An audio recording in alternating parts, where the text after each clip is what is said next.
Dr. Fuller. Mr. Brown, we meet again. We meet again, sir. How are you today? I'm good, man. It seems like American Warrior Society just can't stay out of the controversy lately, whether it's Tim Kennedy and all the media inquiries I've gotten over conversation where he said he had a Bronze Star with a V, which is the one time they've been able to prove it. Matter of fact, Maryland National Guard, I guess, is who he's a member of, their Special Forces component, said, there was a podcast in 2017 where he said he did. And of course, so I'm wondering if they'll reach out to us. I don't know what we would have to offer on that. It's like you can listen to the audio for yourself. Did he make that claim on your show? Yeah, man. That's I'm surprised you haven't heard that. I've been getting texts from everybody like, bro, do you know everybody's talking about American Warrior Society, because Seeklander asked him, he says, hey man, I have under authority that, you got a Bronze Star with a V. Is that true? He's like, yep. He's like, okay, what did you do to earn it, if you don't mind? And he basically says, well, there was a bad guy and I shot the bad guy. It was literally like that. I mean, I'm paraphrasing, but it's pretty much that's all he said. So anyway, yeah, he's in a hot bit. He's under investigation for is that the whole case? Is what he claimed on AWS? I think that's the only one they can find where it's definitive. I mean, that's interesting. I wonder if I don't know if that's a violation of UCMJ or not. Stolen valor. Yeah, just to lie to a guy on a podcast. I mean, provided that's in fact what happened. Well, I think I've mentioned it on here before. Maybe I've even told you. I won't say the guy's name, but he was a major in the Marine Corps, Lieutenant Colonel Select, who took over the district training team. And he was caught wearing unauthorized medals, a Bronze Star and a Purple Heart, Bronze Star with V and a Purple Heart. And the XO, the colonel's like, hey, Dave, did you give him a Bronze Star or Purple Heart? It's like, no, sir. He goes like, well, when he checked in here at his Alphas, he had neither. And I just saw him in Orlando sporting both. So the XO calls him in and says, hey, you go home and get me the certs on that. Well, sir, I haven't unpacked yet. I just got here. It's all, TMO. And he's like, I go home, come back. So he comes back the next day. He's like, sir, I can't find it. I'm still looking. He's like, okay, here's the deal, Major. If I don't have it on my desk by Friday, 1600, we're going to charge your ass. And so he came in and confessed. So he was relieved, court-martialed, and your old pal Rich Brown was thrown right back into the job I did not want. Well, that's going to, absent any UCMJ problems that Mr. Kennedy may have on this, it's going to be a brand damaging hit. For him? For him. Yeah. Oh, buddy, he already, TimKennedy.com was up for sale on GoDaddy. He deleted all of it. Wow. Yeah, you didn't hear that? Oh, yeah, gone. No. I vaguely know who Ted Kennedy is. Tim, pardon me. I definitely know who Ted Kennedy was. Yeah. But yeah, I'm familiar with the famous persona vaguely, but so yeah, we got a big brand and doing something like that. Huge, and his sponsors, of course, are dropping him like hot potato. But he, like I said, he told some zingers on that show that I immediately spotted as absolute aggrandizement, one of which I knew for certain. And Mike asked me, he's like, what do you think about that show I did with Tim? I said, he's full of shit. He's like, what are you talking about? I said, well, he mentioned that, he joined immediately after 9/11. I said, you can look up his record. He didn't enlist until like 2003. He wanted to finish his master's degree. So evidently that was more important than his patriotism. I'm not necessarily faulting the guy. I don't give a shit either way. Just tell the truth. And then he also said, like all other patriots that lined up for hours outside a recruiting station, having been on recruiting duty that day, that week, that month, it did not happen. So I knew there was his ability to tell the truth was suspect. Sure. Well, just so we're clear, I do not have a Bronze Star with Levi's. I just want to make that very clear. So if that ever comes up, you go ahead and show this Neither you nor I. However, Yeah. you do have a soldier's medal. I do have that. It's framed and hanging over my gun safe. I think it came loose a little bit, so part of it's kind of off kilter, and I don't care enough to really fix it. I suppose I think in the order of precedence, that's ahead of the Bronze Star, isn't it? I don't know. It's up there. I know it's up there. It's to me, it's funny because no one's ever heard of the thing. I mean, I think very few people have heard of it. I've heard of it. Yeah, I mean, and because it's that in each branch of the service, right? Is it a sailor's medal, a Marine medal, a Navy Marine Corps medal? Yeah, Navy Marine Corps medal. Is that what it's called? Yeah. But yeah, it's a pretty high precedent medal, and I used to get questions on it when I was still in. You're like, what the heck is that? And then I would get questioned on the EOD crab too, because I'd be like, well, that's a door gunner on a space shuttle. That's what that is. And like, ooh, really? I didn't know they had a door gunner. Yes, son. Yes, they do. Which the Marine Corps, like Seeklander, was pretty significantly injured pulling a guy out of a burning vehicle when he was attached to the Southern California Drug Task Force as an intelligence analyst. And for that, he didn't get the Navy Marine Corps medal. He got a Navy Achievement Medal, which is the lowest medal. You get that for showing up in formation on time. Yeah, well, not in the Marine Corps, you don't. To me, that's sloth on the part of his leadership. Of course, that's all that is. And I talked about this before, man. The Navy corpsman that rushed through a minefield under fire and carried a 230-pound Marine fully kitted out back, threw him on a Humvee under fire, and was treating his wounds. They put him in for a Bronze Star with a V, and my commanding officer was like, "Do we give people medals for doing their freaking job today? Is that what I'm hearing at this awards board? What would we have done if that corpsman hadn't done his job?" And it was just like it immediately killed the award. I mean, that's the Marine Corps I grew up in. Yeah, and I saw it over and over and over in the Army as well. Is people would just defend the medal. I'm like, you give me as a company commander half an excuse to give you an award. I was giving it to you, and I've talked about it on the show before, because there's so many things that soldiers and Marines and sailors do that are far and beyond deserving of an award that don't get them. Yeah, and I was of the attitude that, look, if I get a chance, this isn't just for this one incident. It's for all those other incidents. Yeah. And of course, it also had, I don't know how it works out in the Marine Corps, but in the Army at the time when I was in, you got points, promotion points for awards. And you had to have a certain threshold of points before you could put in for things. It was very confusing and far beyond my, ability to grasp, because it was an enlisted thing. And officers, you just got promoted or killed at the whim of the guy above you. But you would see people come out of units that just gave awards out like candy and compete against people that didn't.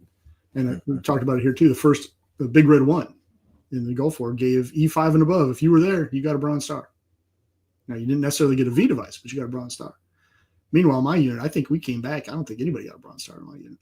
We got Marcoms and you got all that salad that you got just for participation. Mm-hmm. But Bronze Stars in the 8th Infantry were just not heard of. They just weren't heard of. No, and they should be earned. They just, I got no problem with that. No, but when they are earned, give them to them. Yeah. Well, so if you're just joining us this morning, thank you to the 7 folks that have already jumped on. We were talking about some of the interesting things that have been going on with the American Warrior show. We had the Tim Kennedy drama that we were somehow stuck our toe into 8 years ago. And again, the internet's forever, folks. So you say something stupid and you may be revisited to you. And then we got the 320 show we did with Phil Strader, the Vice President of Consumer Affairs over at SIG. That's making the rounds. And but anyway, so today we're going to stick our toe in it really good also. So if you're tuning in this morning, you're in for a hell of a ride.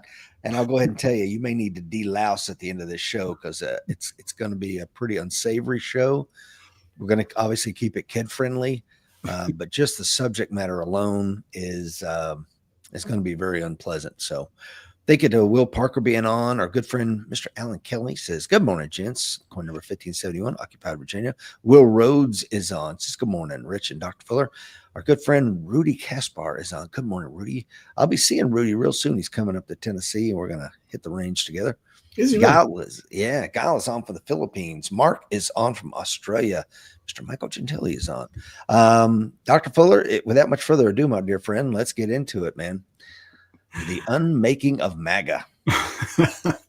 Yeah, I really hope folks understand that this is a friendly discussion, and we're going to kick around some things. We're going to take, perhaps unpopular views on a few things and perspectives in order to further the debate and the conversation, and to encourage critical thought on the part of the viewership.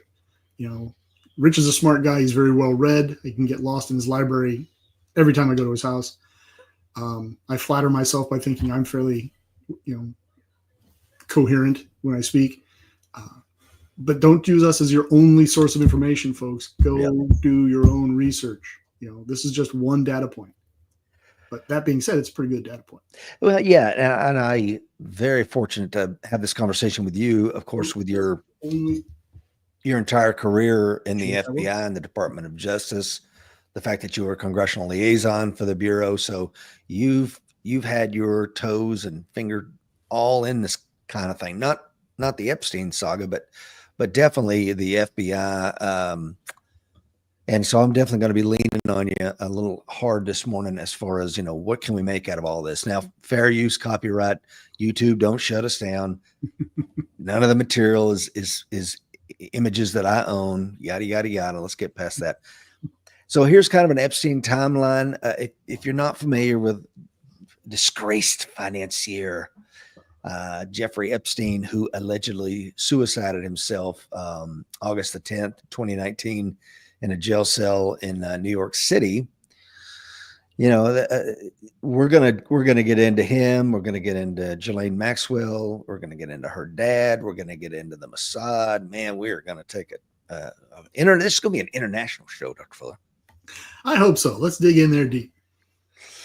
Yeah, so Jeffrey Epstein is, of course, as everybody probably knows, had a private jet, often called the Lolita Express, which he used to allegedly traffic women all around the world, I guess for his own amusement, because it doesn't seem to be anybody else involved in it, but he's the only sex trafficker that didn't traffic to anybody. Who coined the term Lolita Express? Do you know? I don't. I'm sure some journalist did. I don't think it was actually called that. Yeah, for those who don't understand the reference, Lolita is a book by Nabokov, I think, Russian journalist. Soviet guy, yeah. Russian guy. It's been around for a while, but it's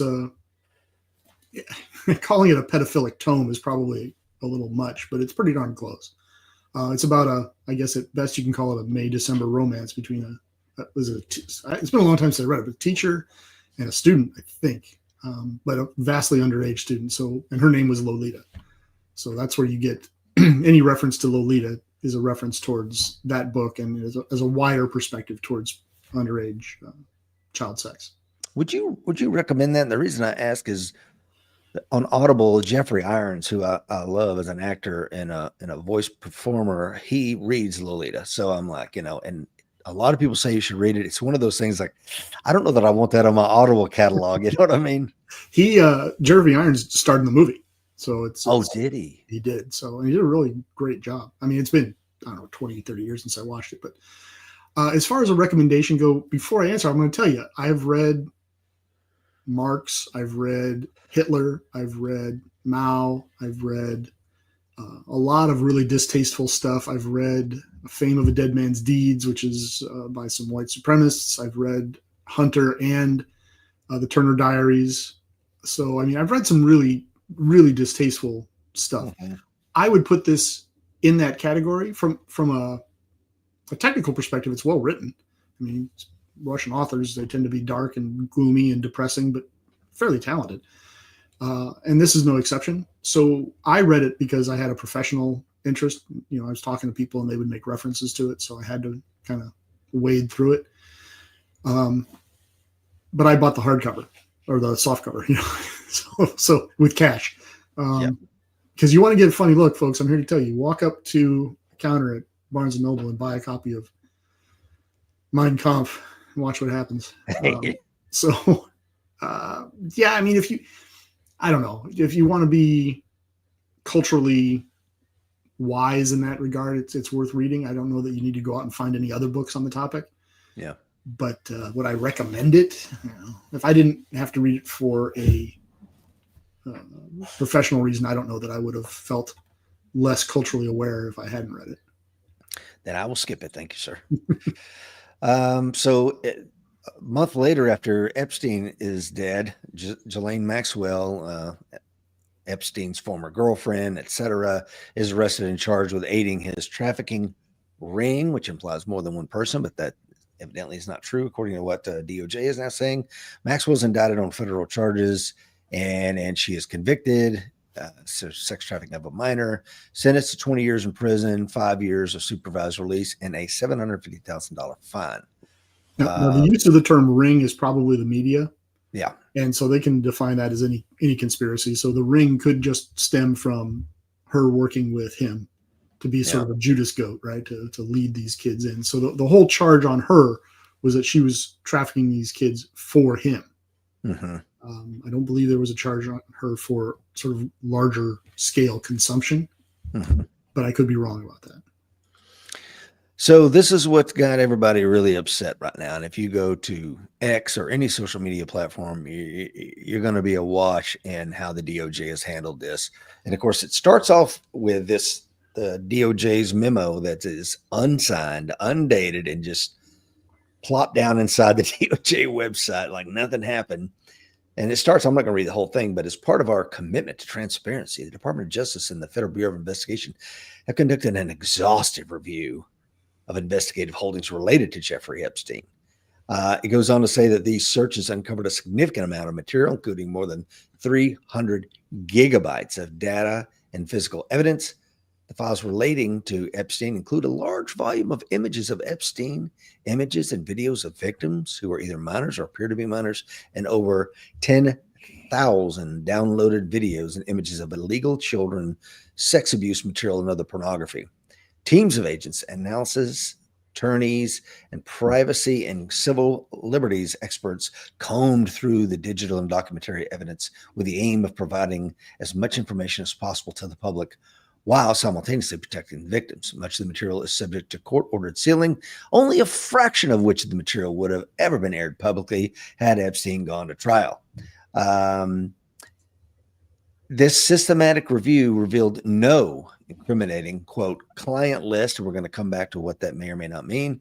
There was also no credible evidence found that Epstein blackmailed prominent individuals as part of his actions. We did not uncover evidence that could predicate an investigation against uncharged third parties, and you just got to believe us on that. Now, this is a safe that the FBI cracked open. Oh, no, maybe it's not a safe, it's a cabinet. But I did recall there was an FBI agent that said, hey, we came with crowbars and saws, and we had to saw our way in. But you can see, here we go. And there's more there, more hard drives and CDs found. Probably just his, now that's 80s volume 2. Nothing to see here, folks. He just had a penchant for 80s and 90s music. Over 1,000 victims, it says. Epstein harmed over 1,000 victims. Each suffered unique trauma. Sensitive information relating to these victims is intertwined throughout the material. This includes specific details such as victims' names and likenesses, physical descriptions, places of birth, associates, and employment history. So they have the associates of the victims. They have their employment history, but nothing of any third party, which is kind of strange. One of the highest priorities is combating child exploitation and bringing justice to the victims, but we're not going to tell you anything other than Epstein is dead, and he was the only one, I guess, that was victimizing them. Perpetuating unfounded theories about Epstein serves neither of those needs. To this end, we have labored to provide the public with maximum information regarding Epstein and ensured examination of any evidence in the government's possession. It is the determination of the Department of Justice and the FBI that no further disclosure would be appropriate or warranted. Dr. Fuller, what say you, sir? All right. Well, that is an awful lot, but let's go back a couple to that very first slide we had with the pictures of the cabinet. Okay. There we go. All right. So when you're working on these cases, some background is going to probably help here. And please keep in mind, folks, I did FBI for 20 years. I was the Crimes Against Children Coordinator, was what the job was called, for the Albany Division for the state of Vermont for 8 years. I worked those cases for over 10 years. I put the second top tenor that was a child sexual offender in prison, locked him up forever. Well, not forever, he's out now, but first top tenor in the state of Vermont I put away a lot of these guys. I worked a lot of these cases. I worked with the locals. I worked with other federal agencies. I have a lot of time in this particular world. That being said, I've also been retired out of that world for 8 years, out of the FBI completely, and out of that world investigatively for the better part of 12, 13 years. Context. That being said, when you get one of these cases, you go in, and I have worked big ones. Look up Operation Avalanche, for example. That was the first really big one I hit, and there were more larger ones after that. But, where you're talking about thousands of perpetrators and hundreds of thousands of victims. And victim is defined as anybody that's on a video, a picture, a still. So whether Epstein went hands-on or just had images, the people are victims. Okay, so that's kind of a large term. So you're figuring out exactly who got what kind of victimization is part of the investigative process. When you go in and you find stuff like this, and I've done that, you go in and you find just mass volumes of computer-related imagery or files. You take it all. Your search warrant is written in such a way that you can take thumb drives, hard drives, server farms, whatever you need to take out of there, you're yanking out of there. And the nice thing about being in the FBI in particular is that if I show up and my search warrant doesn't cover, I've got a search warrant for A through C, and I find something that I think is relevant that I need to grab, and it's D and it's not within the scope of the search warrant, rather than just yank it out of there and ask for forgiveness later, I'll stop the search. I'll sequester that D, whatever it is, and we'll send somebody back to write another search warrant. And it may take 3 hours. It may take a day, whatever it takes. We're going to invest the time. We're going to grab it legally, because you don't want the case tossed later when you find the smoking gun on that last disk that wasn't covered by your search warrant. So then you grab all this stuff. All right. So all this stuff gets scooped up and you take it back, and we have what are called card examiners, I don't know. We just call them card examiners, but they're the people that go through stuff. Some of them are agents. Some of them are support employees, but they're highly skilled, highly trained, highly experienced people in computer examinations. And what you'll do, it's a lot like seizing, say, a brick of cocaine, right? You get a 2 kilo block of coke. Well, you can't ship that around. You can't give it to the defense to do their own tests on, right? So you take a small sample, you send it off for analysis, and it comes back and it says, yes, this is cocaine. And then you can testify. So I got a 2-pound block. There's a test I ran, and this is what happens. It was run by a third-party lab, yada, yada, yada, right? And I'm sure you've had some interaction with that sort of thing. All right. Well, the same is true with child porn. In the early days of scooping this stuff up, we would have defense attorneys say, well, part of discovery is you need to give us copies of all that stuff. And I know people that actually did do that, not in the federal system, but I know people that were like, okay, here's a copy. I'm like, no, you just basically gave the guy a brick of cocaine. You can't do that. Yeah. So you go through and you conduct an examination. Again, in the olden days, you had to go picture by picture by picture. I talk about it in my book, where we had an intern that did that one time in a case for us. And there was other times when it was me. Now they have software that can go through and pull out imagery for you. AI is a big help in that regard.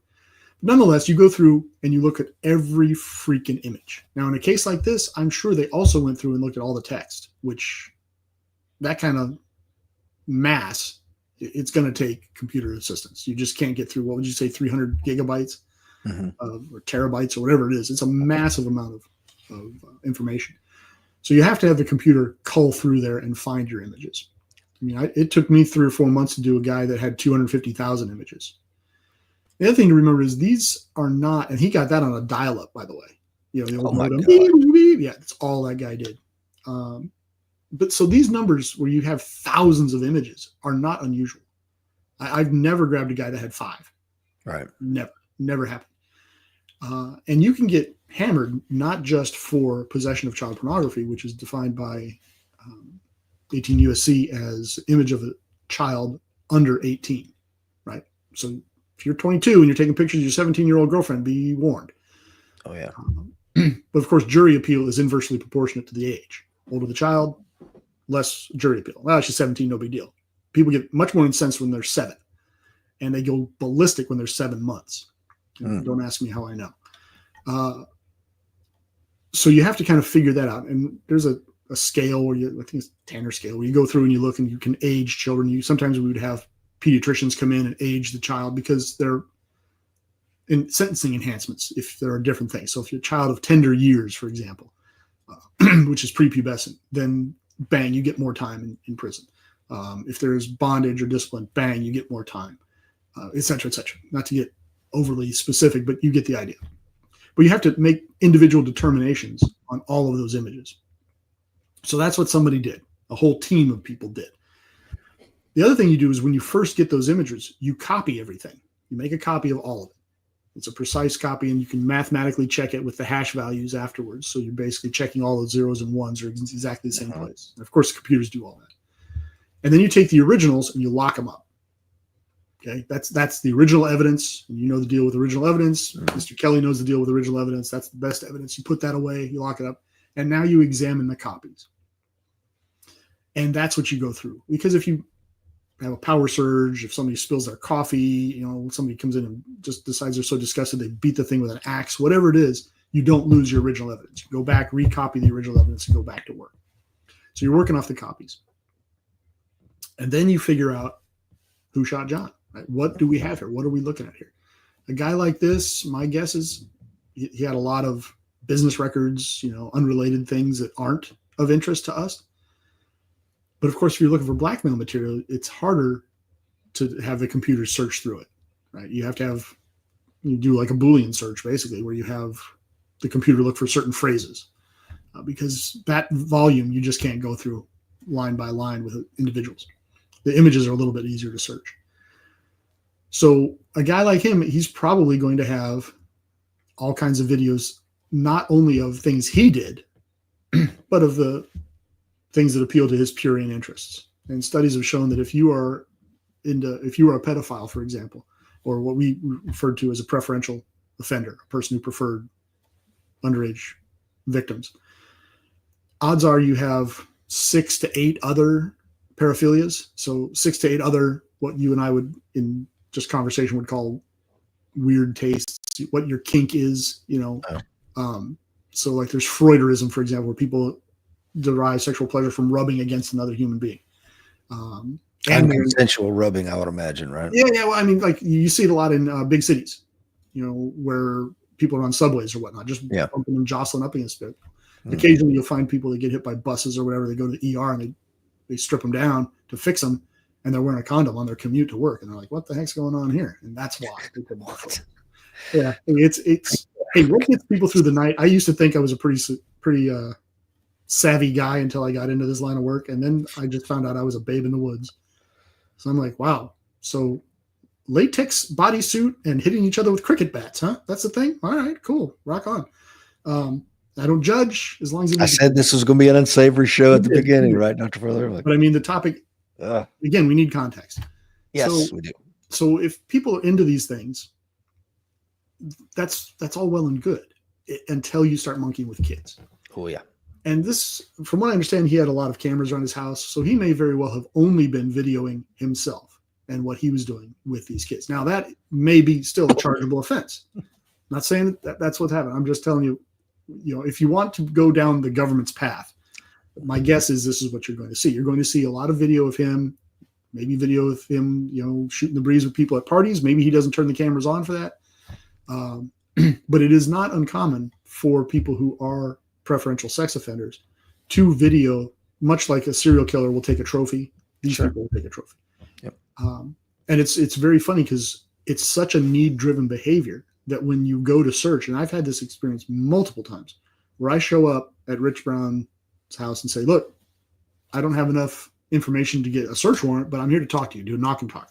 And my intention is to freshen up my probable cause, to get you to say something that gets me over the line so I can get a search warrant. But a lot of times I just want to come in and chat with you. Hey, let's find out what's going on here. This is what I think. What do you think? And we kick it around. But I've told guys before, look, at the end of this conversation, you either let me search your house or you don't. But the investigation doesn't die here, right? So you say no, that's fine. But I've got other things I have to do to run this to ground. And they'll say, oh, no. I say, okay, I'm probably coming back with a search warrant.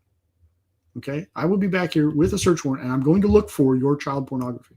Mm-hmm. Now, imagine if you swapped cocaine for child pornography. Mm-hmm. What? As I'm walking back to the car, as I leave, what's going on in that house? Cocaine, flushing everything, right? Everything's going down the drain. but not these guys. It's such a need-driven behavior that I've done that and come back 2-3 weeks later, and they've taken their CDs or their floppy drives, that's how old I am, or even the hard drive out of the computer and put it in the basement. Oh, God. And that's all they've done. I mean, it's sitting on a shelf on the basement because can't afford to lose it. Oh man, it's a lot like a teenage boy that has a Playboy, for those of us of a certain age when that was still a thing. You want it, but you want to hide it in your room, right? The smart thing would be put it in a bag, bury it in the backyard, right? So mom doesn't find it. But what do? You put it under your mattress. You put it right? Because one, you're inexperienced as a criminal, which most of these guys are. And two, you want ready access. Well, the same is true here. That's why Epstein had these things in his house and not in a safety deposit box in the Bahamas. So once you get through all this stuff, then you have to make charging decisions. The FBI does not make those charging decisions, right? None of the investigative agencies in this country make those charging decisions. They may have a conversation. They may be part of the conversation. But your relevance in that conversation is going to be directly proportionate to your relationship with the U.S. attorney making the call and your knowledge, training, and experience. A 2-year agent is not going to have the same voice as a 20-year agent in that conversation. So the FBI, like any investigative agency, would have gone through there, found everything that was to be found, and would have told the U.S. Attorney's Office, look, we need more time. And then the U.S. Attorney's Office, because there's a Speedy Trial Act, right? Epstein deserved a speedy trial. He's entitled to a speedy trial. But the attorneys can keep kicking the ball down the road and say, hey, we need more time to examine the evidence. Can I ask you a question, Dr. Fuller, since Absolutely. You're talking about this? Because now that we're getting to the charging phase, is where I have a question. In my opinion, all prosecutions are political. They might go, well, that sounds, whatever. But hear me out for just a second. They're not going to prosecute a case they can't win. I mean, not in the U.S. Attorney's Office or not. No. It's got to be a slam dunk or they're not touching it. And you could probably say the same thing for your local DAs. Like, there's too much ambiguity here. He told the responding officers he was in fear for his life. The evidence seems inconsistent. Well, am I going to charge this guy with something? I may not win it here. Plus, he's got this great attorney coming in from Boston.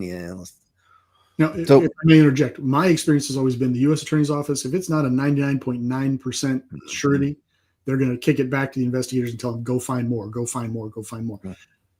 We used to say that they're a lot more afraid of the courtroom than the locals were. The locals were like, let's get in there, let's wrestle, let's fight. I may win, I may lose, but hey, let's get it done. Unless they're elected DAs that have to run on their win percentage, right? Right, exactly. Yeah. And the U.S. Attorney's Office, they are rated on that win percentage, pure and simple. So if it's not wrapped up in a nice little bow, my experience has always been they just keep punting. And then they can tell their boss, I'm waiting on the bureau. Waiting on the investigators. Those darn investigators. They're just, and then I show up with a pretty pink bow wrapped around me. Get me more. Jesus Christ. Just decline the prosecution so we can all get on with our lives. Anyhow, I didn't mean to interrupt. Sorry. No. I think that you're hitting everything I'm getting at here. It's political, but the word political has a million different meanings, and I think, if you're in that line of work, if you've gotten to that level, you are an alpha. You want to win. You want to be judged against your peers. You want to show, and that goes for the guys investigating as well as the guys prosecuting. And get me more. And eventually, you guys hit a wall. Like this is all you're going to get. And if they put it on the scale and it's 99%, but it doesn't meet the threshold of 99.9, they might be like, we're not going to prosecute this. Am I right or wrong? No, you're right. But eventually you can force the issue. And I've only had it happen once or twice in my career where I had to go to my boss and say, look, I got nothing else. They won't make a decision to prosecute or not. They keep telling me to go get more. There is nothing more. And then you have to have the bosses talk to the other bosses and say, look, you either need to decline prosecution or not, but we've got nothing more to add to this conversation. And here's a point that you just touched on a little bit that I hope is coming out in all this. The people that work these cases are dedicated folks. I mean, they are not people that go into this lightly. Going and chasing violent criminals is actually kind of enjoyable because they're very simple creatures. They tend to operate in a certain code, if you will, and you've run into them in prisons and you've talked to them on the street. There's certain things they just won't do. There's certain things they will do. They're predictable in their behaviors to a certain extent. So working crimes against kids is brutal. It really is, because you look at, it's just like working an accident scene with children involved where you got child fatalities. You may work 20 of them in your career and maybe only 2 or 3 stick with you, but you never get rid of those. Mm-hmm. So the people that work these cases are really driven. They really, and what I told myself every time I had to look at these images was, I got to swim through this river of crap to bite this guy's throat out. Mm-hmm. And that's what I'm going to do. As an example, I would give you the 2 most recent fatalities in the FBI that were killed down in Miami on a house they were hitting, and they hit the door and the bad guy started shooting from the inside. That was a child pornography case. And a friend of mine was killed there, as well as a female agent. They were both killed on that spot, and all the agents were hit. It's a dangerous job, is my point, but it's a lot of dedication to work this stuff, and agents actively avoid it. I actively avoided it until such time as I got drug into it. So the idea that some people would work this case, hundreds of people would work on this case, and then agree to say, yeah, okay. I mean, what would it take for you, for example, Rich, if you worked a case like this and the U.S. Attorney's Office said, we're not prosecuting and you need to shut up, and here's the story we're telling the public, and you better toe the line. Yeah, I know that's. What's your integrity worth? Exactly, right. And you're staring down the barrel of multi-million-dollar retirement pension and your family and your kids, and it's like now, I don't know. That's everybody's got to search their soul on that one, but I think some people will leak, man. Well, and the other piece to that is, in the last 6 years that this has been out there, I promise you, people that have worked on this have retired. Mm-hmm. They have left government service in the U.S. Attorney's Office and in the FBI. So the idea that all of them were on board with this cover-up, that's a stretch for me. It's sort of like saying that everybody was involved in a cover-up to frame OJ. Like, a lot of people that never met each other, that never saw each other, that never communicated with each other would have to be on board with this same concept to make this happen. Mm-hmm. It's a hard one. But anyhow, I might be jumping ahead there. Yeah, just a smidge.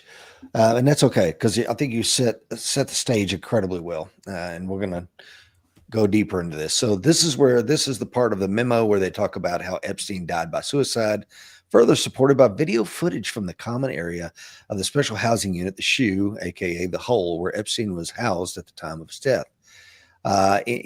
And Kash Patel, the director of the FBI, went on. I'll come back to that. Kash Patel went on. It's like, you just can't get into these places. You just absolutely can't get into these places. Getting into those places you just can't do it. And I'm like, I used to do it all the time. Part of my job as a special operations guy in corrections is knowing how to get in when they don't think you're coming in. And whether it's lifting a tile or inserting a fiber to look down into the pod and see what's going on before you make entry. There's a whole lot of ways that, whether you're in the maintenance part of corrections or you're in the special operations part of corrections, where you know how to get where you need to get inside there undetected, unmolested. And when we would do a mission inside a facility, we had our own people that took over. We'd literally just come in there and our guys would be like, bye-bye, step out. And so the unit control, not just in the buildings, but the overall master control, which is a huge place like NORAD that's controlling the entire facility, they're now manned by our guys. And our guys are wearing balaclavas. You don't know who the hell they are, but they have the authority to tell you to go outside and smoke a cigarette until I come get you. But that would also, it would seem to me that if that sort of thing would happen, it would perforce limit the number of potential suspects that you would have that would be involved in something like this, correct? Mm-hmm. But we don't have access to that stuff. We've been told a million different stories. Well, the guards were asleep. Well, the guards were inattentive. Well, the guards were this. We're going to bring charges against the guards. Like, what happened? And so I think there's a lot of unknown material here. And this is why it's so critically important to speak with one voice and to have your ducks in a row before you open your mouth. And I think we're going to see that over and over and over in this process, where people open their yaps and run their suck for an immediate benefit without thinking through the long-term impact. And I got to be honest, some of it's kind of funny now. I mean, it's a tragic situation, but watching some of these people hang themselves on their own petards is kind of amusing. Not because I have a political agenda, but because I'm like, look, you're a professional in a world where it's dominated by professionals. Think before you run your yap, but you Yes, don't. but you don't. No, and we'll get into that. So, yeah, this idea that it's impossible, I just wanted to kind of say that's bull. And I saw this when in the Marine Corps Reserve Unit, I had moved on to another department, didn't have any involvement in the other department, and some of my friends in the Marine Corps Reserve Unit, it's like, yeah, I'm going through short training. I'll be at the facility this week, this Sunday night to report in and da da da da. But you know, I was worried about you being there, but it's impossible. You can't be there. You can't get inside the prison. I'm like, okay. So that night, at about midnight, me and Mr. Seeklander come rolling in, like, hey, and thrash the hell out of them. They're like, how did you get in here? Like that. Let's just dispense with that right now, especially if you have those kind of. The captain tells the lieutenant and so on and so on. And it's so compartmentalized. Nobody who told how it started this chain of everybody needs to kind of step out for a minute. So how did Jeffrey Epstein make his money? Jeffrey Epstein's a high school graduate, a college dropout who somehow got a job teaching at the Dalton School, which is one of the most prestigious prep schools in New York. I believe where one of his students was like Goldman Sachs, Bear Stearns kid, whatever. And that kind of led him into financing. But this is a guy that was worth probably about roughly $560 million. And nobody can ever find a single trade he ever made. That's interesting. He owned a palatial townhouse in Upper East Side, a beautiful brownstone in Manhattan, worth about $50 million. He also owned a mansion in Palm Beach, Florida, next to your old pal, the 47th president of the United States, worth about $12 million. Ranch in New Mexico, valued at $17 million, which is beautiful, by the way, if you've ever seen it, sprawling. An apartment in Paris worth an estimated $8.6 million. 2 private Caribbean islands, Great St. James and Little St. James, were together valued about $86 million. So this is really weird how a guy with a high school education that never made a single trade, who's a financier with no clients, except for, what was his name of the limited, Wexner, who signed over a power of attorney to this guy who just started working for him and let him do anything he wanted to. It's none of it makes sense, Dr. Fuller. And here's his beautiful island. This is Little St. James. This ain't the big one. This is just the little one. Yeah, and that has always struck me as odd. Is, you know, one of the first things you do in an investigation like this is you follow money. Thank you. And if it's this high profile and you are looking into allegations of sexual trafficking, well, then you're going to follow the victims, but you're also going to follow the money. Yes. You're going to dig into that deep. Yeah. So nobody can figure it out. I just don't buy it. Now, this is the only client list that is out there, and this comes from multiple depositions, whether it's from victims or pilots that flew these people, etc. We got people like Stephen Hawking, Bill Clinton, Prince Andrew, Kevin Spacey, Chris Tucker, Naomi Campbell, Ehud Barak, who was, I think he actually lived with Epstein for a while. And of course, if you don't know, Ehud Barak was, he was the former prime minister of Israel. I think he's got like 2 Israeli, basically their equivalency of the Medal of Honor, just an absolute military hero, badass. One of my favorite photos is of him. He's standing on the wing of an El Al flight. He's got a suppressed 22 caliber pistol in his hand. He's dressed up like a aviation mechanic. He just stormed the plane and killed some terrorists. I mean, it's just. But again, he's rolling with Epstein. Now, does that mean that Ehud Barak was committing horrible sex crimes with children? Absolutely not. I don't think a lot of these third-party people that would have been swept up had the DOJ not made it all go away or attempt to make it go away. We'll see if that holds. Well, we've talked about this before. I mean, one, this guy's a multimillionaire with a couple of private islands. It's not unusual that he would be in a social strata that would include the kind of people that you see here on this list. So those folks showing up on his island, absent these horrendous charges that are against him or were against him, it wouldn't be weird, right? I mean, politicians are going to show up because they want political donations.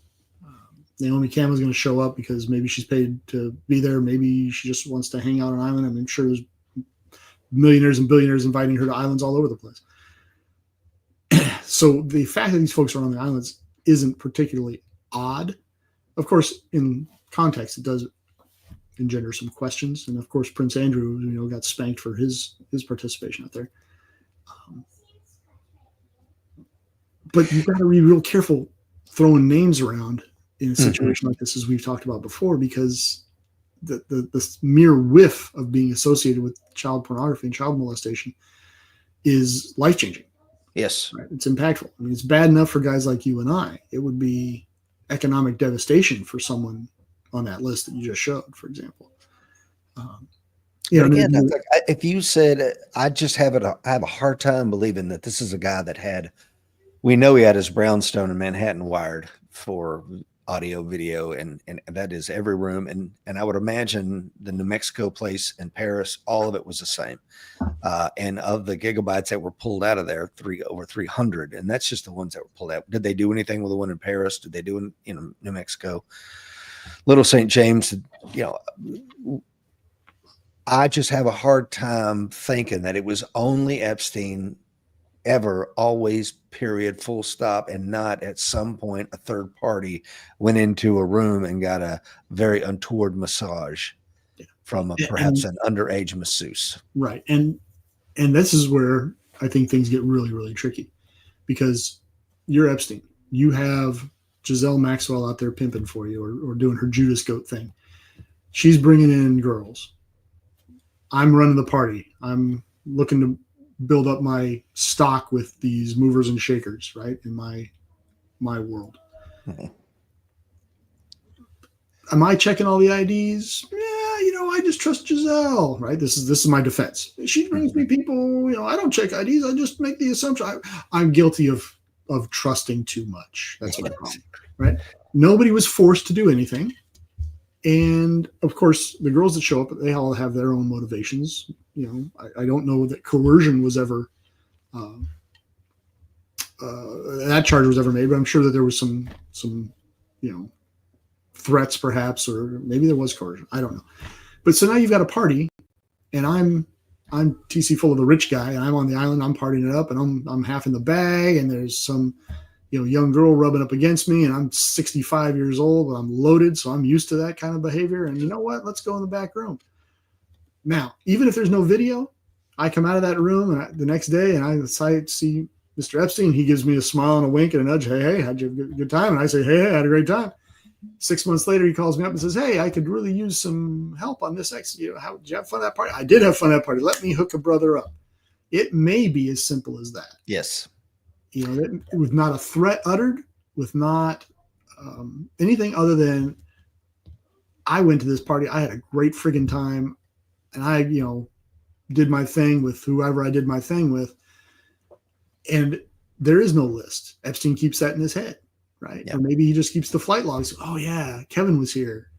Kevin Spacey was here that time. And, oh, yeah, I remember what he did. I don't have to write that down. Yeah. I don't have to make a video of that. I just have to call Kevin. Say, hey, Kevin, it's me, Jeffrey Epstein.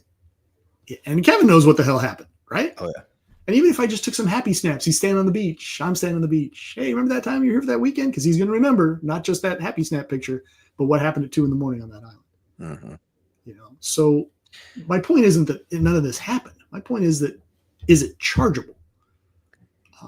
And that's you hit on something, and I want to make sure we clarify it before we go further, because this is what everybody's getting hung up on, and I think it's a case of semantics. There's no list. I think what you're saying, Dr. Fuller, is there doesn't necessarily need to be a list, whether it's written on a pad like this, or it's in a spreadsheet or something like that. It's just Jeffrey Epstein was friends with the Harvard mathematics department. Jeffrey Epstein was evidently a very brilliant man, whether he was a degreed guy or not, it didn't matter. Oh yeah, that kind of money without the education, without trading it, he's smart enough to do something that you and I can't do. 100%. So I don't know that I don't think there's a smoking gun list out there. I think, however, one could infer a list from the available evidence. Well, where there's probably a list? If I was going to say there's a written list, I don't think there is. But where there's probably a list? It's locked up in Ghislaine Maxwell's head. Mm-hmm. That's the only one left. And it's probably an incomplete list, because the only one that was there for all of his criminal activity was Epstein. And she is saying that evidently, I heard this last night before I went to bed. I don't know if it's true or not, but evidently the rumor is that her attorneys are saying that she will speak in front of Congress, ask me anything. Yeah. So I want to see that. Now, the only thing is she may have an accident between now and any kind of congressional testimony. She may, or she may, horse trade her way out of it. And here's the thing too. Let's say she gets in there and she just lies, just lies her ass off and says Rich Brown was there and he did this with these two girls and this little boy, and T.C. Fuller was running the video camera, but we destroyed the video the next day. And you and I are like, what the hell? Right. I've never been on that Caribbean island. It's a he said, she said. Exactly. Right? And as soon as she utters those words, whichever political party that the guy that she doesn't like, that she just told these lies about, is going to pick that ball up and frickin' run with it. Yeah. And us out here in the public, we're gonna take sides. She's a lying, horrendous, horrible person. She's a saint, and she's finally telling the truth. And we're gonna go at each other again. Well, I think we'll find here in a moment a couple slides now. This cuts both ways. Walt Davis is on. Good morning, guys. Les Wexler, yeah. And Ted Leonard is on. Johnny King says there are two types of money. One is known as hush money. Dr. Gordon Botson is on in Ohio. So now, since the DOJ memo drops, you have MAGA in revolt, right? Megyn Kelly, there are only two options. Number one, there's no huge undisclosed there on Epstein. Bonnie misled on it until she didn't.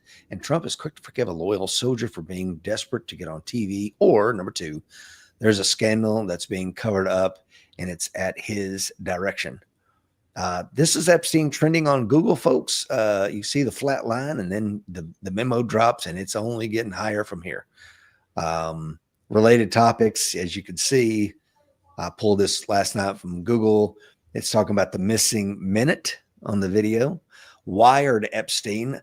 And what that is, yesterday, Wired magazine dropped a thing saying that the raw, unedited thing, that the image of 10 hours of tape that they say is showing that nobody went into Epstein's cell, in actuality has been doctored through Adobe Editor, saved multiple times, spliced, etc. So, and again, they can pull that metadata and that's what they're saying.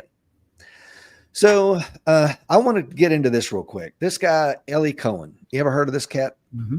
Okay. Most folks probably never have. Isn't there a movie on him that came out? There is a Netflix series that is kind of the PG version of this gentleman here. He's an Egyptian-born Israeli spy. To establish his cover, the Mossad sent him to Buenos Aires in 1961. While there in Buenos Aires, he partied in the Arab community. The Mossad gave him limitless piles of cash to throw around town to let it be known that I'm here. I'm a big swinging player. And I want to go back to my home in Syria. So then he goes back to Syria, and his methodology was simple. He would visit the cafes. He would talk about his friends in the Arab community in Buenos Aires, strike up these conversations, invite them over to parties at his house. And at these parties where the booze is flowing and the orgies start, and now he can use that against the Syrian officials. So this is not unknown for the Mossad to do, or probably the U.S. to do, and I would imagine almost any intelligence service to use the honeypot. It's espionage. It's one of the oldest tricks in the book. And it's not beyond the pale that people unaffiliated with government service could do the same thing.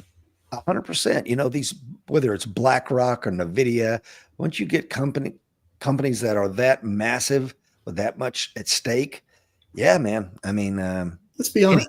Hookers do this to steal your wallet and your watch, right? Yes. I mean, this is not some super secret ultimate technique. She's got an IQ of 70, folks, let alone a fucking nation state actor. Right. So Ghislaine Maxwell's father is a gentleman by the name of Robert Maxwell, born, I can't even pronounce his name, Jan Ludwig Hyman. I can't, I'll give up. But he was a Czechoslovakian born, what's that? Common spelling. Yeah. A Czechoslovakian born Jew who became a British media proprietor, politician, and fraudster. Robert escaped the Holocaust and became a highly decorated soldier for multiple countries, changing allegiances as it suited him and changing his name frequently as he did. Later, he became a British member of parliament. He lived a very controversial and flamboyant lifestyle. He built a publishing empire, had high-profile lifestyle, living in mansions, luxury yachts, and naming the yacht that he was found suicided on after his daughter. I mean, not suicided. He died in 1991 when his body was found floating in the Atlantic, triggering the collapse of his business empire. He's constantly referred to as a Mossad asset, whether he was a double agent, triple agent, nobody's quite sure. Most of his fortune went missing. And this, I mean, all you got to do is, I mean, there's a limitless ocean of pictures with not just Epstein, but Robert Maxwell's daughter. Let's put it that way, with the 47th president. So it just looks bad. You could tell me all day long that there's no fire. I know it's smoke. We can't see each other. It's so damn dense. But trust me here, the guy who's saying, well, we're still talking about this guy, just happens to have had a very close relationship with these people. It just stinks. Yeah. And again, they all exist in the same social strata. So the fact that they run into each other doesn't really trip a trigger with me. I don't think that there's any incriminating evidence in there on President Trump, simply because the Biden administration had that information for 4 years. They had it in the DOJ's possession, not just the FBI's possession, the DOJ's possession, because of course the FBI gave everything to DOJ for their trial of Maxwell. So if they had found a smoking gun on Trump in there, you can bet your bottom dollar it would have come out. I don't think they could have played that gun because there's other Democratic friends, whether it's the Clintons or others, that are also on there. And I think it was probably, you don't play that card and we won't play that card. But Trump decided to use it as a lever to get reelected, which is one of the reasons I voted for him, is because I want the transparency. Right. And this is my try to live a moral life, man. I want the transparency. When he pulled that trigger and he and his allies started beating that drum, to me, that says, okay, our mutually assured destruction is off the table. You want to go down that road? We're going down that road. And they didn't necessarily have to charge it. Although given what they did charge him with, this would have been a much better way to go. They could have just leaked specific information, put certain information out there, because you didn't need to destroy the man. You could just defeat him. You just need to trip him. Now, does that mean that he was involved in dancing around the edge of that honeypot, that he wasn't trading insider information that he had from his time in office or his time as a real estate mogul? Of course not. Do I believe those kind of conversations? That's an easy sell for me. But that's what these people in this social strata do. I mean, my wife and I were talking yesterday about starting to invest based on what Congress is doing. Right? Yes. Because they have a level of information that we can't approach. But hey, if they're doing it and I can just follow them and beat the market by 150%, right, I'm on board. So do I think that these kind of conversations took place? I think certainly that argument is much easier to make and almost impossible to prove. But that's vastly different than, there's a list. There's pictures of Trump knee deep in a room full of, whatever. I think sadly, whether it's Trump or Bill Clinton, they both have a reputation for loving beautiful women. Right. So, and I will say this about that. Neither of them have ever really bumped into the underage woman. Now, young women, I think Bill Clinton wins the award for that one. And Trump has been very, very, well, I shouldn't say he's been open about it, but he's gotten caught with his hand in that particular cookie jar more than once. Guy's got more divorces than I have pairs of shoes. But nothing in his decades on this planet indicates a proclivity for underage minors. Now, young, beautiful women, he's on board. Right. And most of us would go, yeah, okay, well, or the comedian said that most men are as faithful as their options. Yeah. He's got a lot more options than the rest of us. Yes. So, do those kind of things take place? Yeah, that's a pretty easy sell. But the idea that he's now covering up liaisons with underage minors. Well, let's go back to this. So if there's I've listened to several podcasts on this, and there's a Netflix special on the Epstein thing. And if that is to be believed, the way I remember it, you can correct me if I'm wrong here, because I think you've seen it as well. Jolene Maxwell gets one girl who's 16, 17 years old. Hey, how'd you like to make $100 for 15 minutes worth of work? And we'll send a car for you. And the girl comes to his palace, basically in Palm Beach. And Jeffrey will be in there. He'll be in a towel. You're going to go in and give this gentleman a massage. Maybe it turns into an erotic massage. I don't know. She's handed a large sum of money. Hey, if you have any friends that also like to make money, we have an opportunity for you. I had cases that did exactly that. And my point is, she traffics one girl, and then that girl becomes the Judas goat for her friends. And it's like, okay, now you're going to say, well, the victim was also the trafficker, right? Yep. And I mean, and how many of our viewers have had the experience where they got invited to a party by one of their friends who got invited to the party? Mm-hmm. Well, that's the exact same thing that's happening here. And look, the majority of the people watching right now were never 15, 18-year-old beautiful women. Okay, apologies. I mean, I don't know what you do on your weekends there down in the Philippines, Guile, but I'm not judging. I'm just saying none of us have that experience. And the experience of those people and those of us that have raised daughters, we know that it is night and day compared to what our experience is. So getting invited to a millionaire's house for a party never happened to me. But could it have happened to a beautiful young teenage girl? Yeah, absolutely. Yeah. And do they then invite their friends to show up? Yeah. Hey, I made $100 for doing this. Really cool. Oh, that's awesome. I'll do that. Matter of fact, I'll make $200 because I'll do that and this other thing. Right. So does that kind of thing happen? Sure, it does. And that's why I say Maxwell probably has the most accurate list in her head. At least we're coming back to Maxwell. That was a beautiful team me up.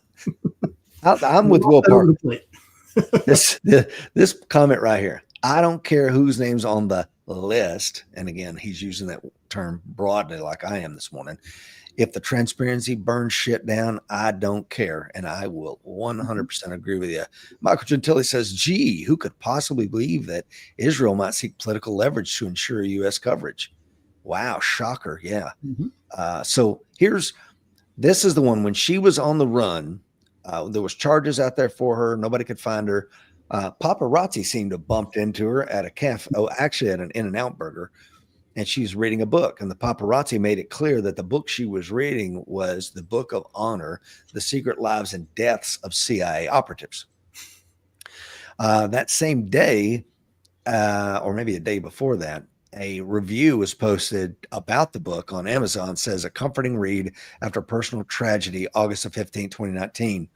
A good friend of mine died recently under very tragic circumstances. Some of us saw it coming for a while, but it was still a huge shock when it finally happened. I picked up this book at the advice of a friend and absolutely couldn't put it down. I read it while walking the dog, getting fast food, or even lounging around the house. It helped me realize that my friend really believed in something and that giving your life for the CIA, NSA, FBI, Mossad, or other intelligence agency is truly a higher calling and not something to mourn, a wholehearted recommendation.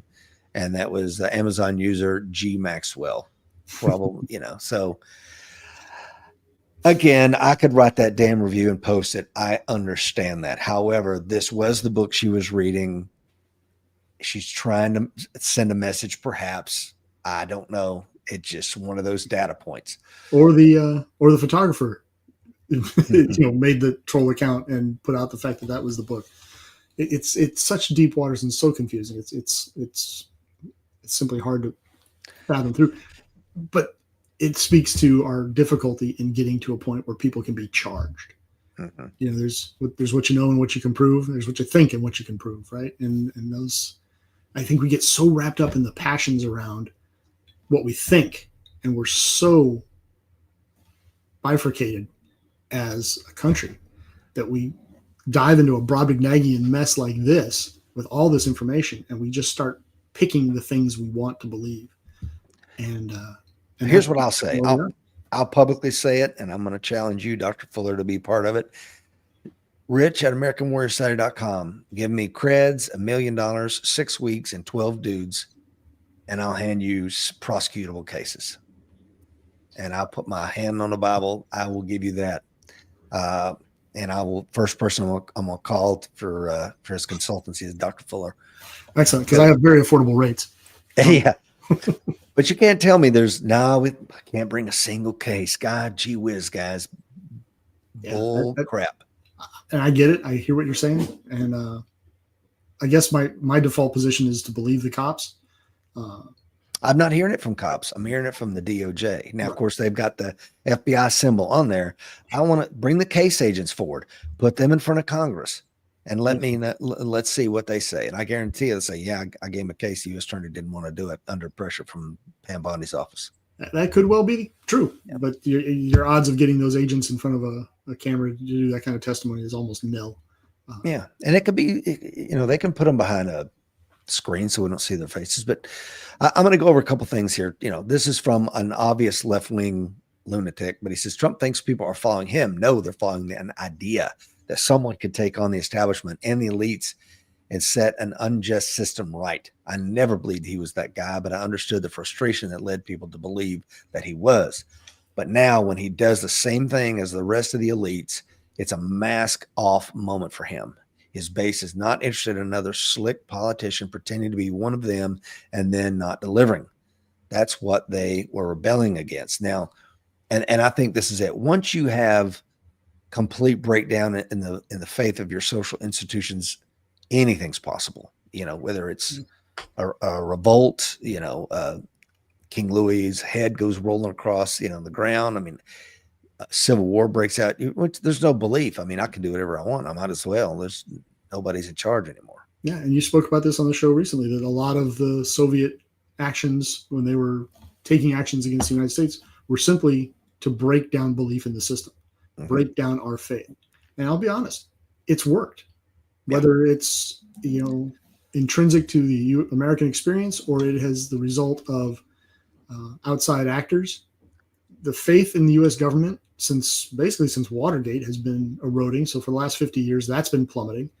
Faith in our judiciary is eroding. Faith in our journalists is just about gone.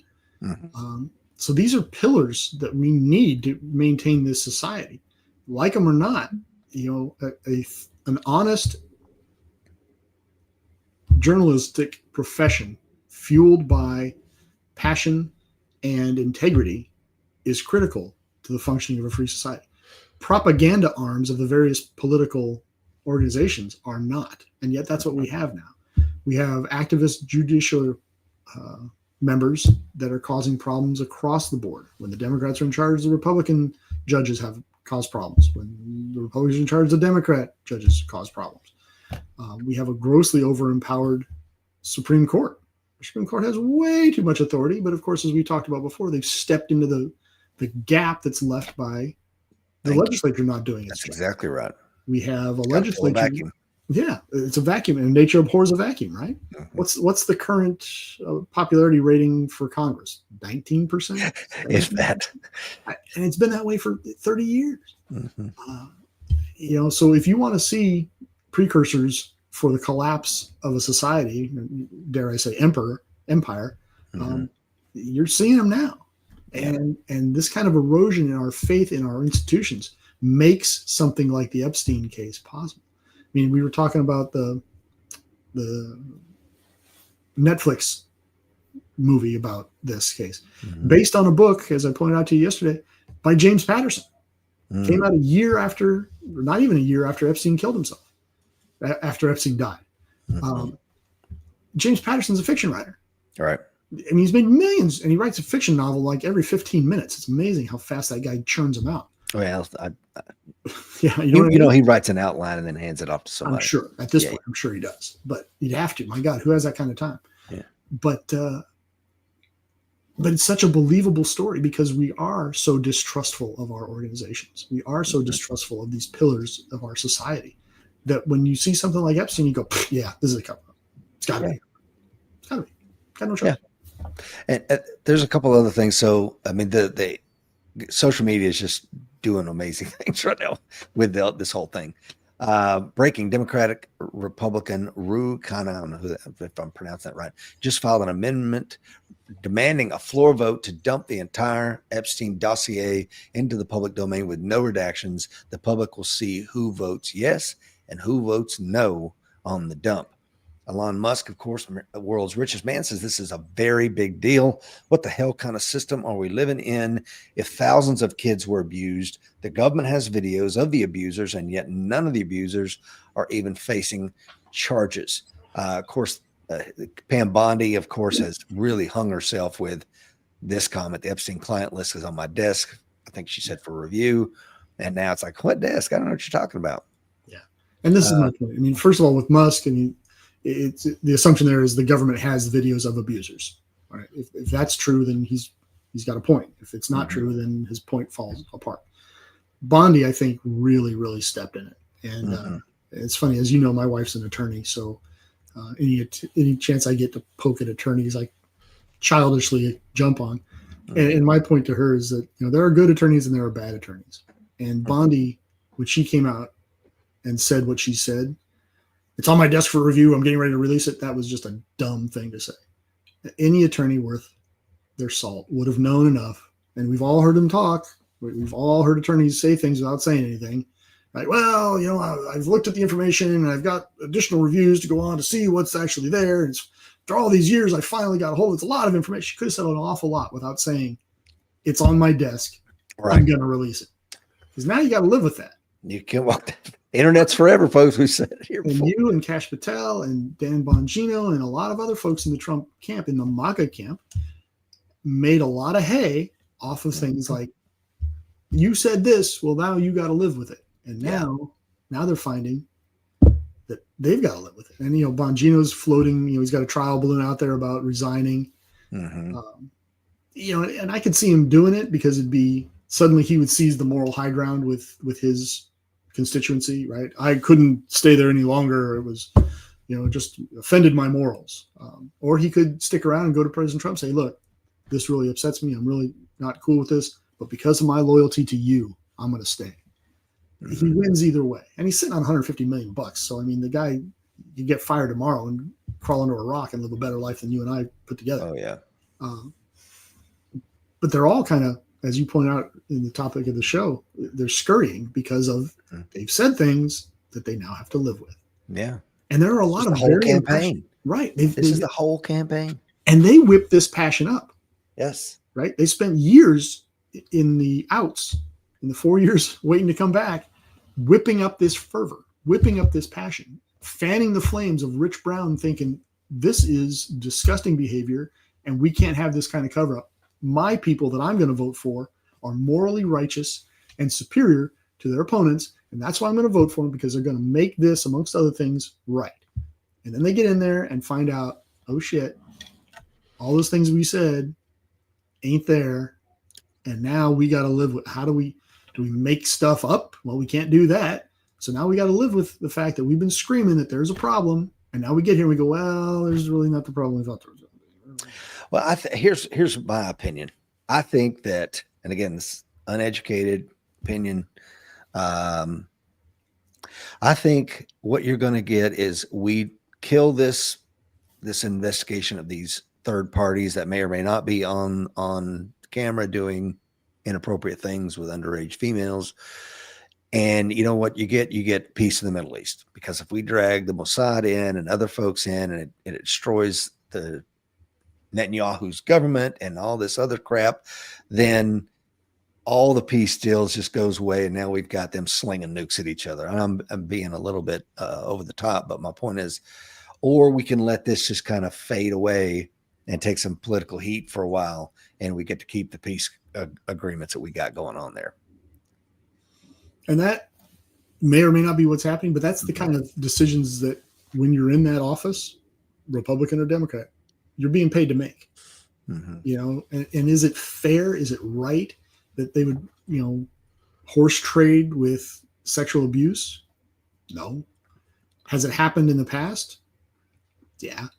And will it happen in the future? Yeah. More likely. Yeah. But you know, you and I you've got 2 daughters. I've got 2 daughters.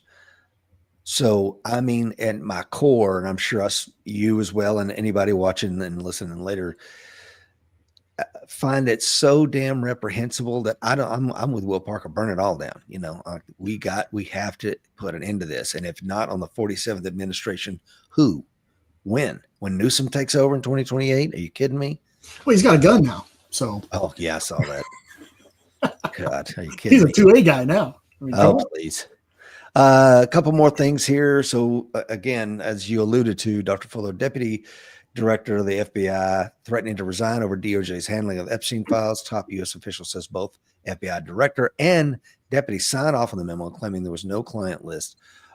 Here's this funny little meme here. Breaking: Trump said the Epstein files, quote, could destroy, end quote, innocent people. Bill O'Reilly recently claimed per Newsweek it would literally destabilize the world. 2/3 of Congress and a large portion of the world's most powerful people would be imprisoned, which basically means society would be at least a partial collapse. This is, I mean, that's, okay, great. Let's do it. I got no problem with that.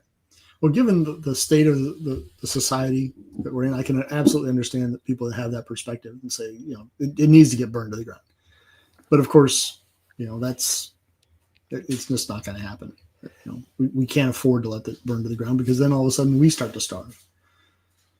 So I tell you, but again, as trust erodes, not just in the 47th administration, but in all pillars of power, you can have that, or you can go through a really ugly churn for a year and a half as we start to reestablish trust, and we see some people that get sweetheart deals and other kind of stuff and what have you.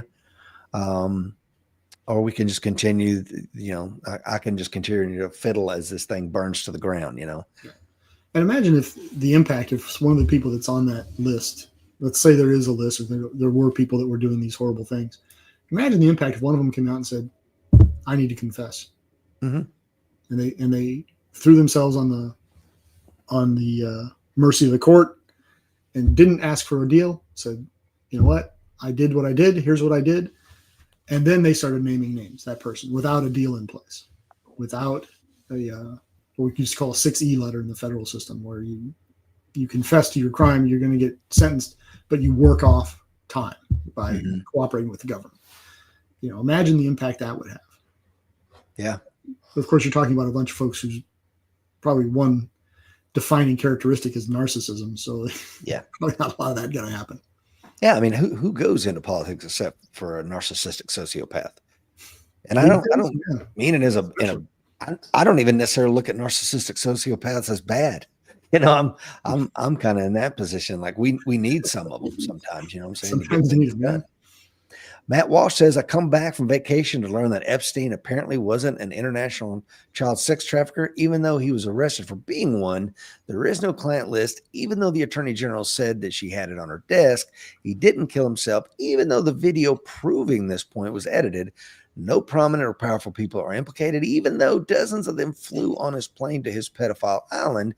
And the whole issue doesn't matter, so we should move on and never talk about it again. Wow. Well, I'm glad that's settled.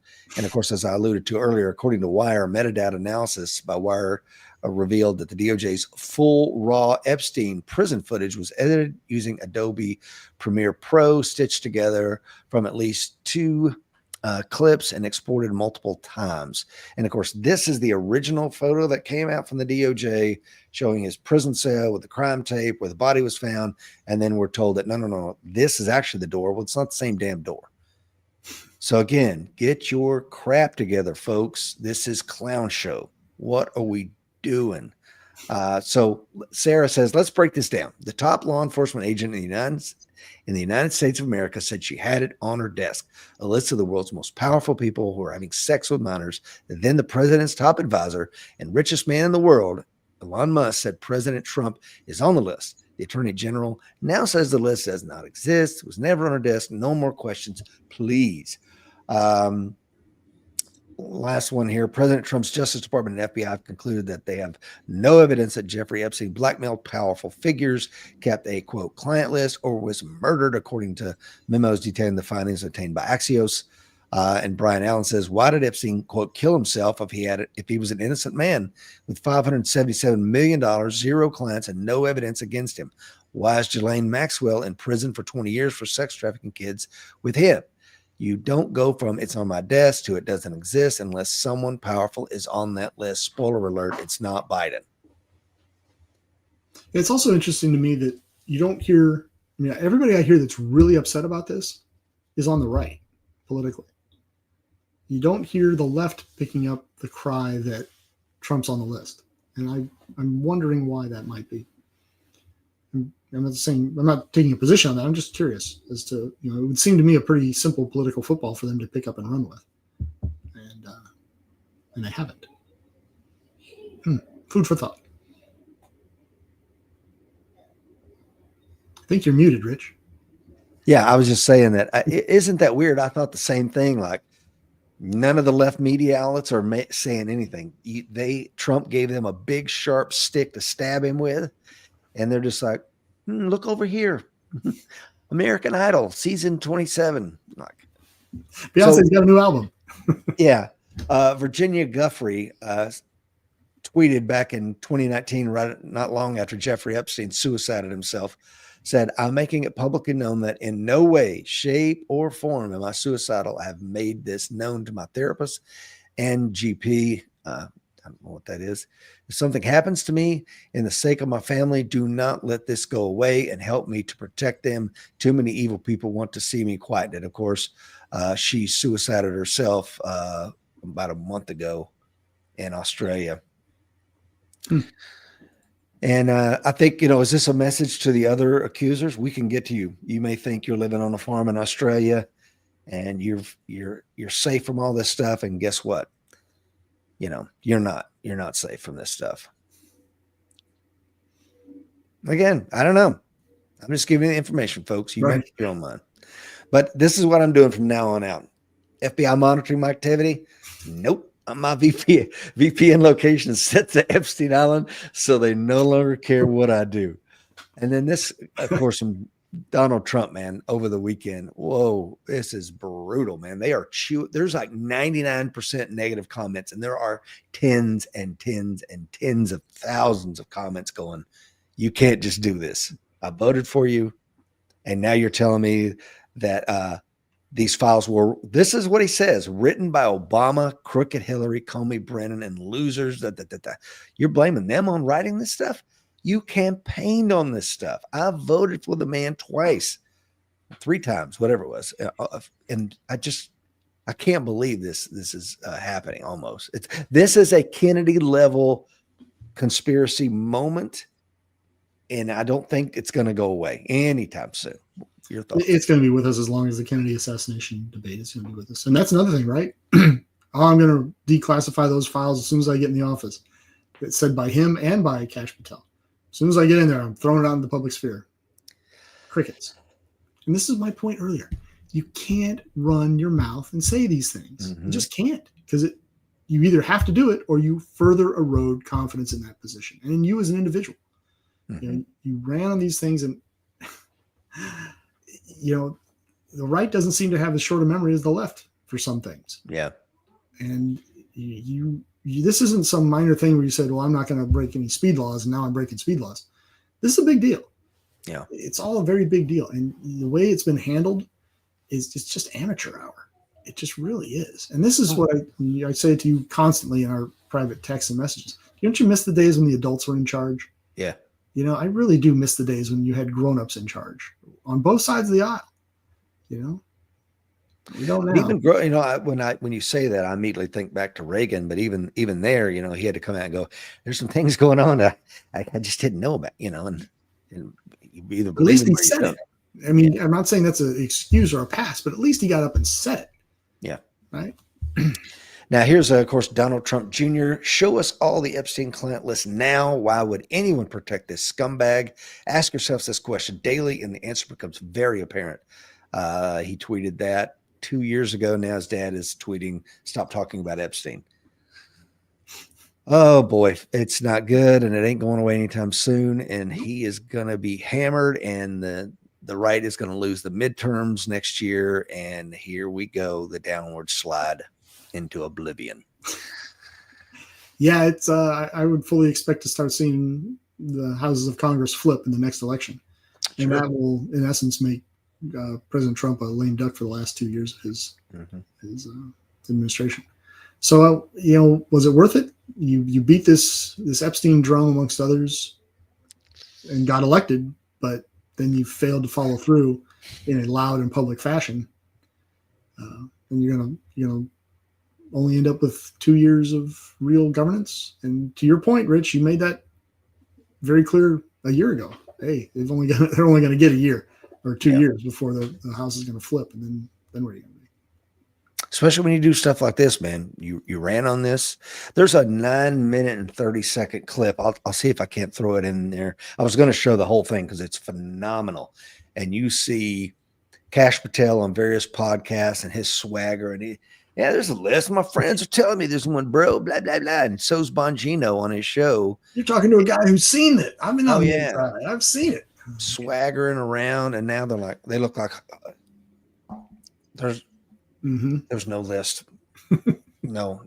You could think I would tell you if there's a list. I would tell you if there's a list. There's no list. I'm like, you look like you're in SEER training, bro. What are you doing? Wouldn't it be great to have one of them just sit and look at the camera and go, I was wrong. Mm-hmm. I thought that this was there. I had all this. This is why I thought it was there. But I was wrong. I got inside. I now have unfettered access to all the secrets. And it's just not there. I was wrong. And I'm embarrassed. I'm glad to see the professional work that's been done by DOJ and FBI agents, yada, yada, yada. But I was wrong. But you're not going to see that. None of these people. No.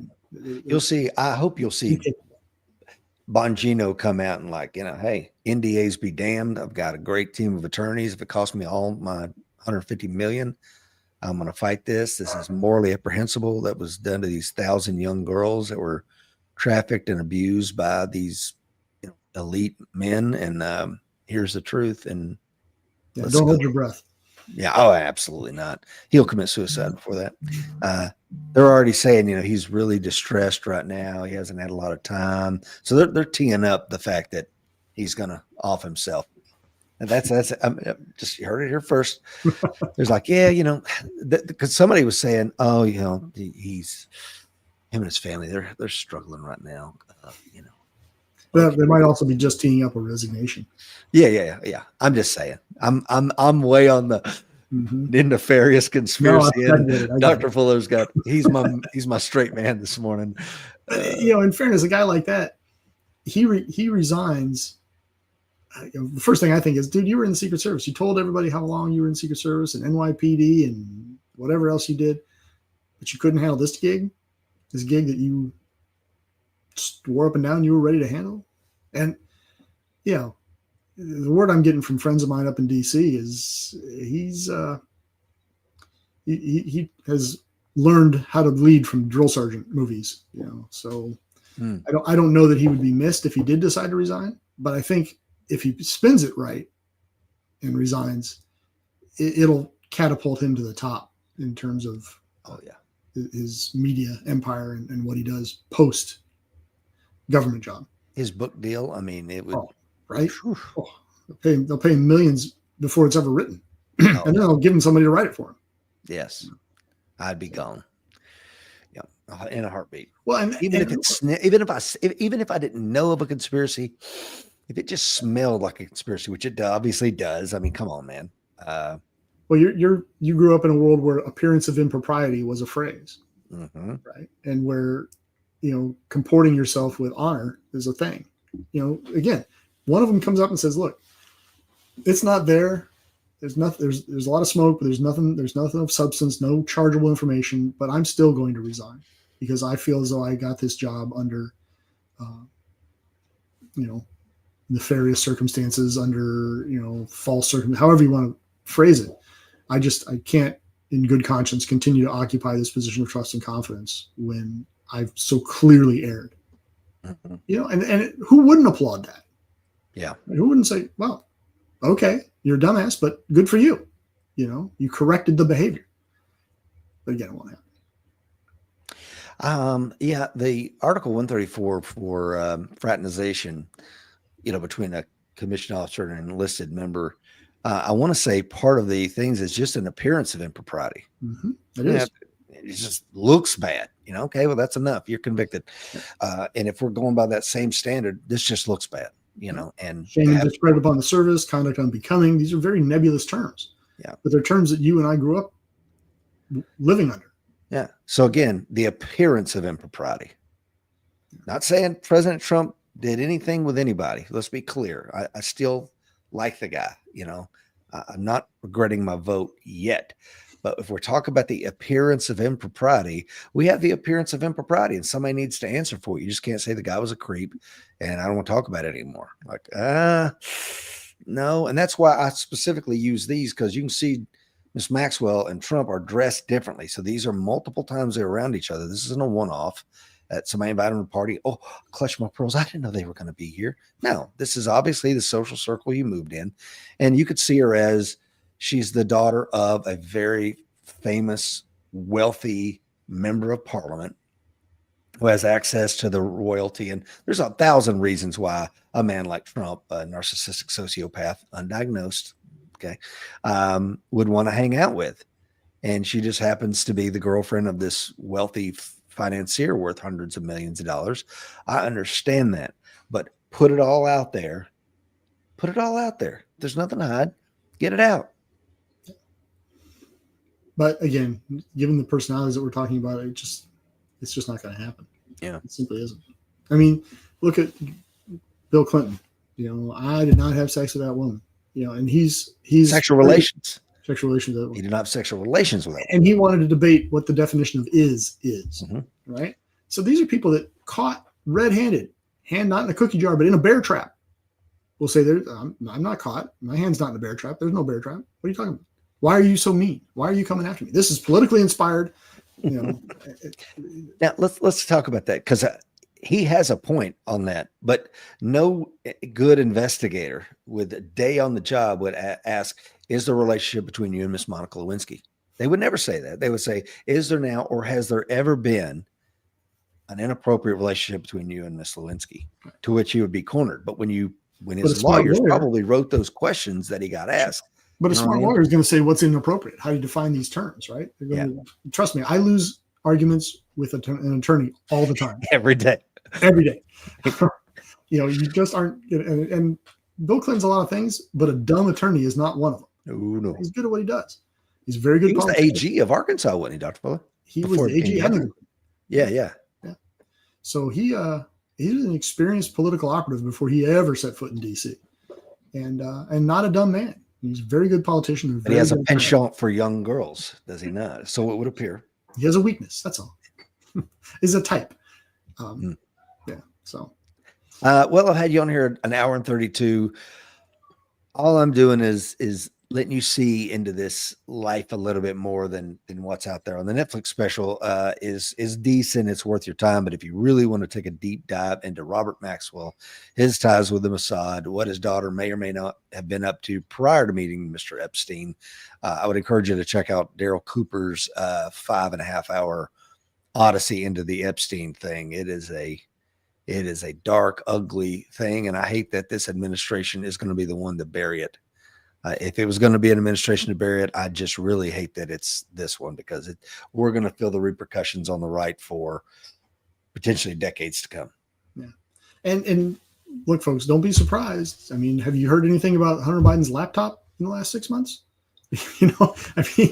So there's a lot of these things that go on when you're figuring out who to vote for that just get thrown off to the overboard once you've voted, right? Mm-hmm. I mean, remember, I become president. I'm going to investigate you, Hillary Clinton. Yeah, did that ever happen? No. Yep. So again, use this as one data point, do your own research, but put some critical thought into it. You don't have to blindly follow any political leader, right or left. You can agree with 75% of them and vehemently disagree with 25% of them. That's fine. We've gotten into this mindset where you have to be 100% in or you're 100% out. Right. And that's just not true. It simply isn't true. Make up your own minds. You can agree with some and disagree with others, and that's fine. It's absolutely fine. Because at some point, folks, the fight is coming. Be ready.